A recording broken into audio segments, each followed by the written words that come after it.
Hello, my name is Lillian Podlog and I'm a software engineer with Fluree. In this video, I'm going to talk a little bit about the transaction commitment process or the transaction verification process. And this is the way that a single server looks at a transaction and verifies that that transaction is valid. And there's a number of parts to this process. This video really zooms into a single server. So this is the process that a single server running in a centralized network would go through to verify a transaction. And it's also the steps that a server within a decentralized network would go through to verify a transaction. But in the latter case, where there's an actual network, there are a few more steps involved that I won't go into here.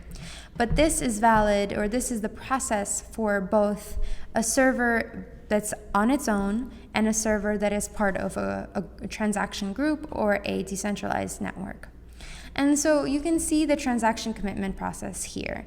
First, we check the signature, then we check the schema, then we check smart functions, and then finally we have a duplicate check. And you're going to see all of these in action through this video. But this transaction commitment or transaction verification process is part of the way in which data protects itself in FlureeDB. So there is no way to get around this process. If you want to issue a transaction in FlureeDB, these are 5 steps that are taken. There could be more steps if you're running, again, in a decentralized network.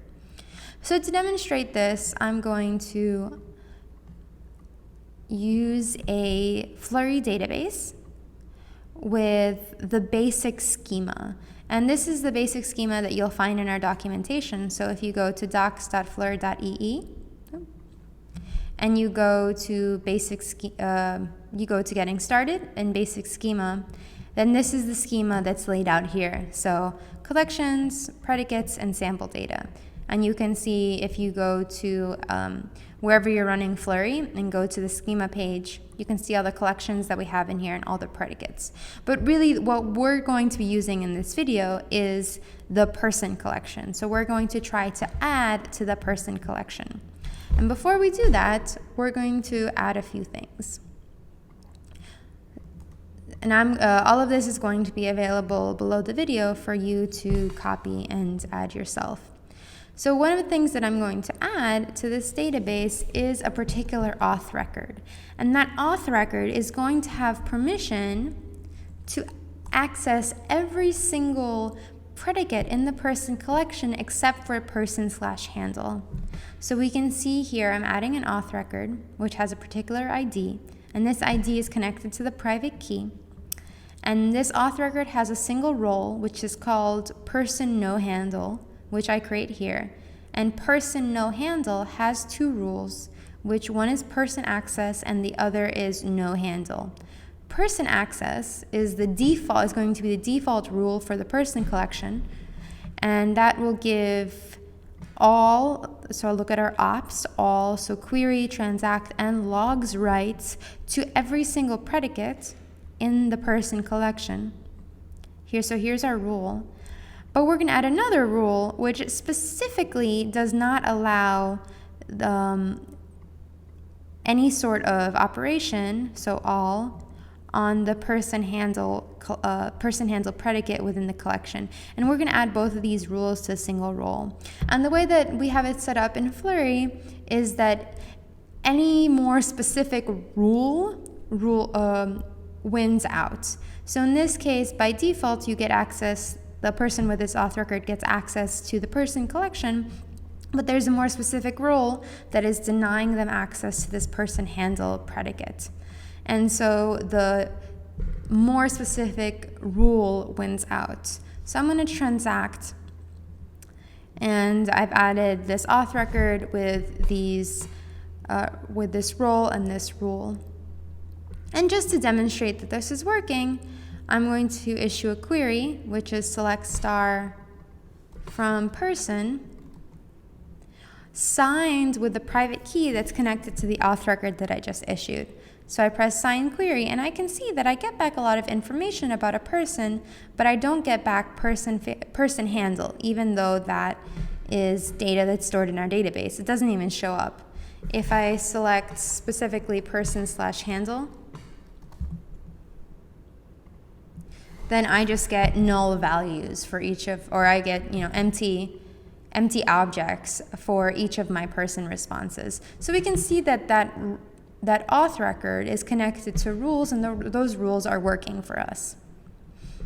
And the next thing that I'm going to do, and this is just to set up our schema in a way that you can see all of the checks that happen in the process of a transaction getting committed. And in this case, I'm going to add a function which checks that a value is non-negative, and I'm going to add that to the person favorite numbers predicate. So that means that if we add a favorite number to a person, it cannot be negative. And then we're going to issue that transaction.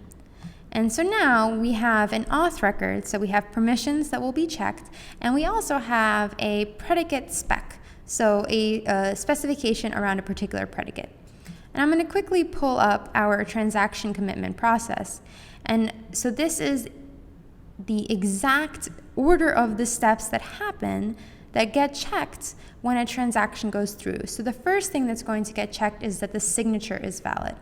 So if we go over here to transact and we click sign, and I'm going to try to add a new person with a handle John, with a last name Miller, with favorite numbers, let's say -9 and 20.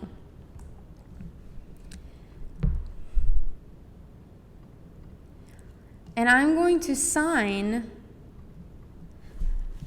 my transaction with a nonsense private key. The private key is 123, which is not connected to any single auth record in my database.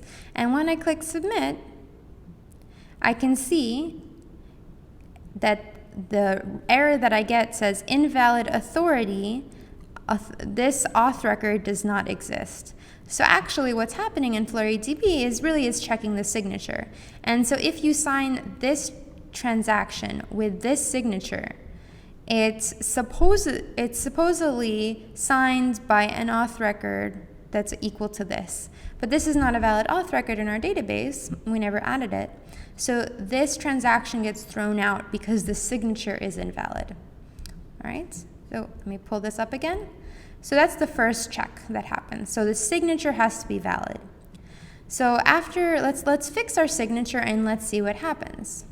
So if I go here to this and get the right private key, the correct private key, and it's connected to the auth record that ends in 8T, I'm going to go over here and make sure that my auth record ends in 8T.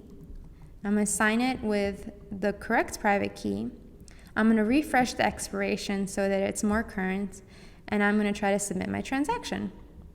And so now the error that I get is predicate does not exist, person last name. So we can see that in fact, like in our diagram, the second thing that gets checked is schema. So person/last name is not a valid predicate in our database. So the schema throws an error. That's what happens next. So let's just take out last name. We don't need last name in here. I'm going to refresh my expiration and let's see what happens.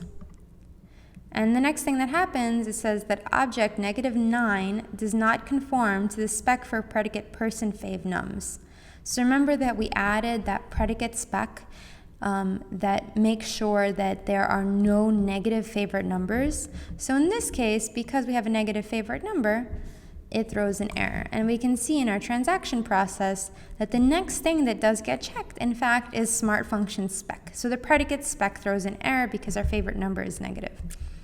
And now we're going to take away our negative number, we're going to refresh our expiration again, and we're going to try to submit this transaction. And the next thing we see, the next error that gets thrown is insufficient permissions for predicate person handle within collection person. So remember we added that auth record that does not allow, we added to this auth record a rule that does not allow that auth record to do any sort of operation to the person handle predicate. So in this case, we're trying to create a handle, when we're trying to add a handle, it's going to throw an error. So let's delete that. And we can see that in fact the next error that was thrown was an error around permissions, so the permission layer. So let's only try to create a person with a favorite number 20. We're going to refresh our expiration, and we're going to try to issue this transaction. And what we get is a valid transaction. But let's say that we try to issue this transaction again. We press submit, and actually nothing happens, but we'll see that this transaction was only submitted once. So we just ignore duplicates, which is the final step in our transaction verification process. So you can make sure that two transactions are not duplicates by changing the nonce. So now we'll change the nonce to 489. Even though the expiration, everything else is the same, you'll see that a new transaction, a new valid transaction was issued.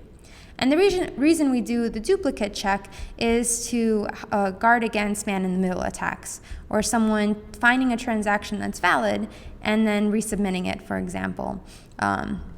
If, let's say, someone is sending you $10, and you can hypothetically take that transaction and issue it multiple times before the expiration goes through, but we don't want to do that. We only want different transactions to go through. So if you want to, let's say, send someone $10 5 times in a row, you'll have to change the nonce and sign that exact same transaction 5 times in a row with your private key in order for it to go through. So you can see that within a single server, first we check the signature, then we check the schema, then we check the smart functions, finally we check the permissions, and we have a duplicate check to make sure that the transaction that's being submitted, or the signature of the transaction that's being submitted, is not the exact same.